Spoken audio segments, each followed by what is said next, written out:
तो dear students, आज का हमारा टॉपिक है to find the equation of the normal at any point of the ellipsoid. Suppose करो हमारे पास कोई एलिप्सॉइड गिवन है, x square by a square y square by b square z square by c square is equal to 1।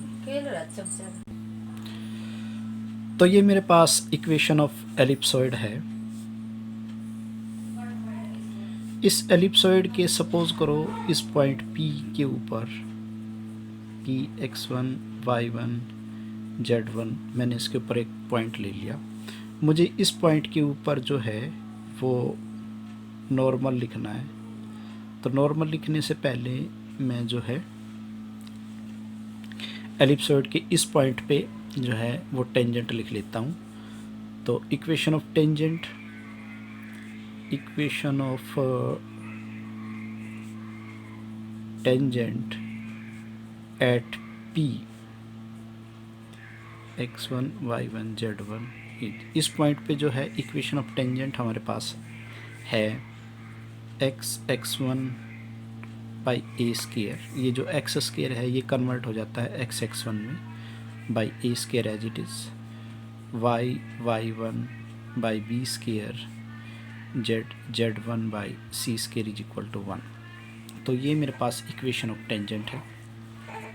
तो ये मेरे पास equation of tangent आ गई। अब ये देखो, ये जो इक्वेशन है ये कुछ इस टाइप से है मेरे पास, Lx my nz is equal to d type से है।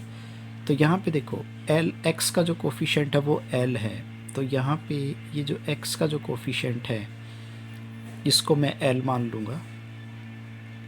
y का जो कोफिशेंट है ये मेरे पास जो है m का काम करेगा, और ये जो z का जो कोफिशेंट है ये मेरे पास है n। तो यहाँ से ये जो lm है इसमें lmn जो है वो प्लेन के नॉर्मल के डायरेक्शन रेशोज होते हैं। तो इस वजह से यहाँ से मुझे क्या मिल गया, तो ये जो नॉर्मल है इस प्लेन का जो नॉर्मल है इसके मुझे डायरेक्शन रेशोज मिल गए। So direction ratios of the normal eight P वो मेरे पास मिल गए are x1 by a square, यहाँ से y1 बाई बी स्क्वायर, यहाँ से z1 बाई सी स्क्वायर। तो इक्वेशन अब हम इक्वेशन ऑफ नॉर्मल लिख सकते हैं P के ऊपर। तो therefore equation of normal at P is x minus x1, क्योंकि ये किस पॉइंट में से पास हो रही है, ये लाइन x1 y1 z1 में से पास हो रही है। तो x minus x1 by x1 over a square, y minus y1 over b square, z minus z1 over c square. ये है मेरे पास रिक्वायर्ड इक्वेशन ऑफ नॉर्मल। तो ये तो था इक्वेशन ऑफ नॉर्मल लिखने का first method at this point P। अब ये जो नॉर्मल की जो इक्वेशन है इसको हम एक अनदर मेथड से भी लिख सकते हैं। उसके लिए मुझे क्या करना पड़ेगा, उसके लिए मुझे जो है इस नॉर्मल के जो है वो डायरेक्शन को साइंस निकालने हैं। ओके, चलो मैं क्या करता हूँ, सबसे पहले जो सेकंड फॉर्म है नॉर्मल की, second form of the normal, ये जो मेरा टेंजेंट प्लेन है, सेकंड फॉर्म लिखने के लिए ये जो मेरा टेंजेंट प्लेन है इस प्लेन के ऊपर मैं क्या करता हूँ, ओरिजिन से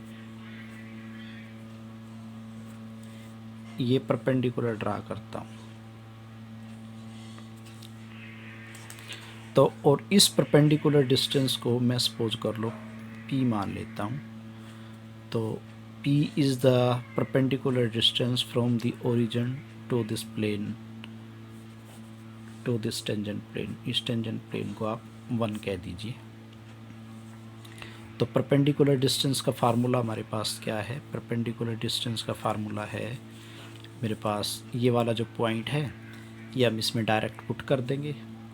तो यहाँ पे x की जगह 0, दिस इज़ 0 0 0, ये 1 इधर आ जाएगा, तो दिस इज़ -1। इसको प्लस का बनाने के लिए हम यहाँ पे मोड कर लेते हैं, ओवर x का जो कोफिशिएंट है उसका स्क्वायर, x का जो कोफिशिएंट है x1 ओवर a स्क्वायर का square, y1 over b square ये होल स्क्वायर, और z1 over c square to the whole square, और इसका रूट। तो जब मैं इसको सोल्व करूँगा तो ये मेरे पास बन जाएगा 1 over root of x1 over a square का square, y1 over b square का स्क्वायर, और plus z1 over c square का square.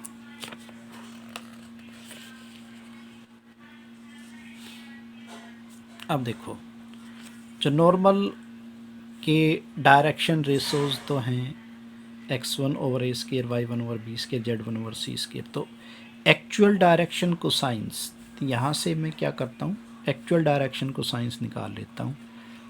Actual direction cosines of the normal are.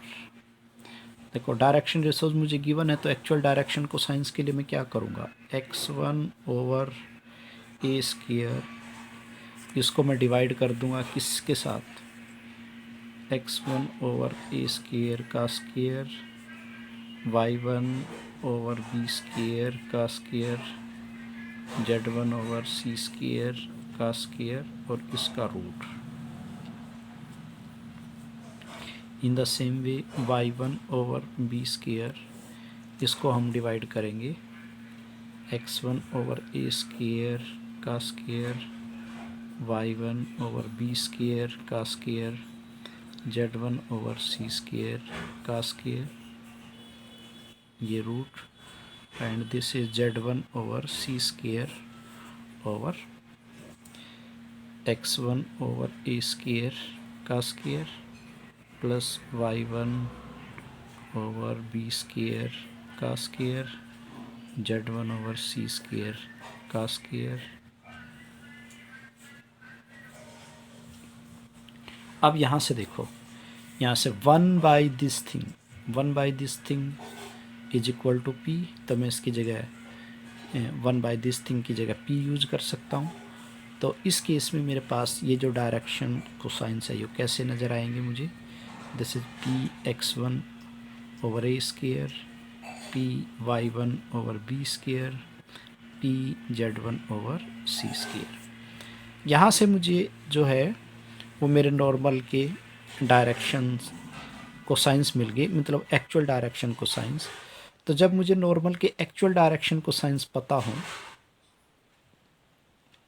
तब मेरे पास जो है इक्वेशन ऑफ नॉर्मल कैसे लिखी जाएगी। तो equation of normal is x minus x1 over this, and this is our px1 over a square, y minus y1 over py1 over b square, और equal to आएगा, सॉरी इक्वेशन ऑफ नॉर्मल लिख रहे हैं तो यहाँ पे equal to आएगा, and equal to z minus z1 over p z1 over c square. So this is another form of normal. ये नॉर्मल की इक्वेशन हमने तब लिखी है जब मुझे ओरिजिन से इस प्लेन का परपेंडिकुलर डिस्टेंस पता है। तो तब उस केस में मैंने क्या किया, इस नॉर्मल के एक्चुअल डायरेक्शन को साइंस निकाल लिए, और एक्चुअल डायरेक्शन को साइंस का यूज़ करके मैंने इक्वेशन ऑफ नॉर्मल लिख दी यहाँ से। इसी तरह से हम एक नॉर्मल निकालने का एक और तरीका है जो हमारे लिए इतना इम्पोर्टेंट नहीं है, तो हम मेनली जो है इन दो तरीक़ों को ही फॉलो करेंगे इक्वेशन ऑफ नॉर्मल लिखने के लिए। एक तो ये वाला तरीका और एक ये वाला तरीका।